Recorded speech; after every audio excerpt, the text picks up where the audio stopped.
আপনি যে অবস্থানে থেকে অসুখী, এই অবস্থানে আসাটা অনেকের কাছে স্বপ্ন।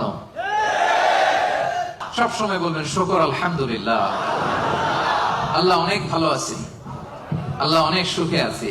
শুকর গুজার হবেন, কমপ্লেন করবেন না এইটা নাই ওইটা নাই।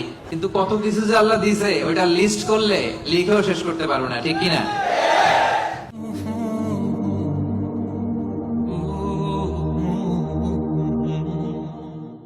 শুকরিয়া করলেই লাভ, ঠিক কিনা? শুকরিয়া করলে নেয়ামত বাড়ায় দেয় কে? না শুকরি করলে শাস্তি দেয় কে? আল্লাহ বলেন লা ইন শাকারতুম লা আযীদান্নাকুম, যদি নেয়ামতের শুকরিয়া করো আমি আল্লাহ নেয়ামত আরো বাড়ায় দিব। বেতন 2000 রিঙ্গিট, এটারে 3000 বানাই দিতে পারে কে? পারে না উনি? ওনার ধন ভান্ডারে কমতি আছে? আল্লাহ বলে এই বানি আদম লাউ আন্না আউওয়ালা